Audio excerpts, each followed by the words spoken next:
उत्तराखंड के पहाड़ में 46 साल बाद एक साधु अपने ही घर भिक्षा मांगने पहुंचा। दरवाजे पर खड़ी 85 वर्षीय मां ने जैसे ही उसकी आवाज सुनी, वह उसे निहारती रह गई और अगले ही पल बेटे को पहचान कर गले लगाकर फूट फूट कर रो पड़ी। मां की आंखों से बहते आंसुओं को देखकर साधु बने बेटे की आंखें भी नम हो गईं। यह दृश्य इतना भावुक था कि वहां मौजूद ग्रामीणों और परिवार के लोगों की आंखें भी भर आईं। दरअसल पिथौरागढ़ जिले के बेरीनाग क्षेत्र की ग्राम पंचायत पौषा पोस्ताला के दौलीगाड़ गांव निवासी तारा दत्त उपाध्याय का बेटा बुद्धि बल्लभ उपाध्याय महज 15 वर्ष की उम्र में अचानक घर से लापता हो गया था। पिता तारा दत्त उपाध्याय ने बेटे को खोजने के लिए हर संभव प्रयास किए, लेकिन उसका कोई सुराग नहीं मिल पाया। समय बीतता गया और वर्ष 2005 में तारा दत्त उपाध्याय का निधन हो गया, लेकिन मां नंदी देवी ने कभी उम्मीद नहीं छोड़ी। 85 वर्ष की उम्र तक पहुंच चुकी नंदी देवी गांव के लोगों और रिश्तेदारों से हमेशा कहती थी कि अगर कहीं उनका बेटा दिखाई दे तो उन्हें जरूर बताएं। बेटे के लौटने की आस उनके दिल में हमेशा जिंदा रही और फिर गुरुवार 4 जून को वह पल आ ही गया जिसका इंतजार मां पिछले 46 वर्षों से कर रही थी। बुद्धि बल्लभ साधु के वेश में भिक्षा मांगने के लिए अपने ही घर पहुंच गए।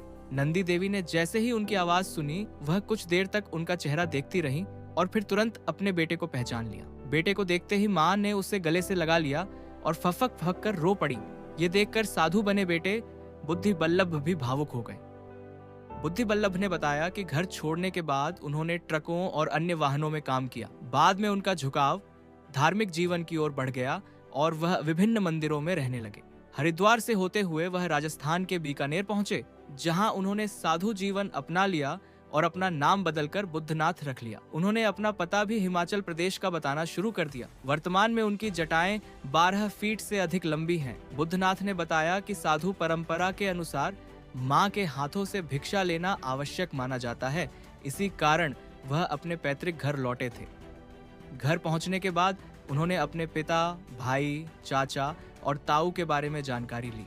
बेरीनाग से उनके चचेरे भाई आनंद बल्लभ उपाध्याय भी परिवार सहित उनसे मिलने पहुंचे, जिन्हें उन्होंने तुरंत पहचान लिया। दोनों ने घर छोड़ने से पहले की कई पुरानी यादें भी साझा की। गांव में जैसे ही यह खबर फैली, बड़ी संख्या में ग्रामीण उनसे मिलने पहुंचे और बाबा के रूप में उनका आशीर्वाद लिया। बुद्धनाथ ने बताया कि वह कुछ दिन अपनी मां के साथ रहेंगे और उसके बाद वापस बीकानेर लौट जाएंगे। 46 वर्षों के लंबे इंतजार के बाद माँ और बेटे के इस मिलन ने एक बार फिर साबित कर दिया कि दुनिया में माँ की ममता से बड़ा कोई रिश्ता नहीं होता और उसकी उम्मीदें कभी नहीं मरती। अपने माँ और बेटे का रिएक्शन देखो दोस्तों, देख सकते हो।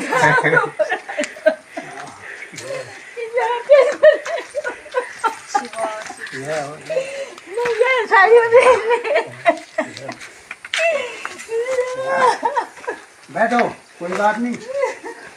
कर्मों का लेखा जोखा है, हैं?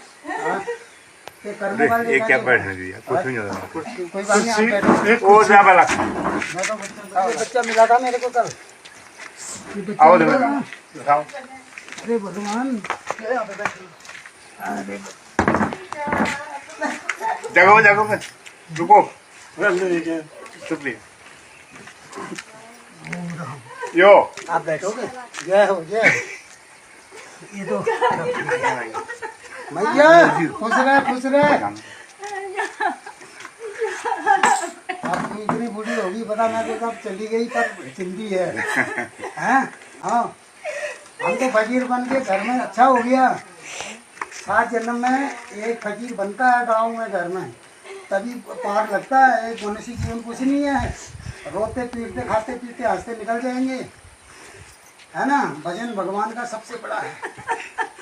हाँ, चलो तो जिंदगी है, ये बहुत है नहीं?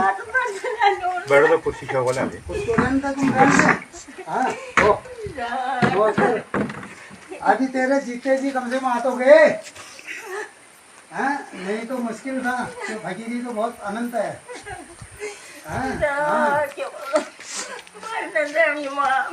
अब जिंदगी हो गई है।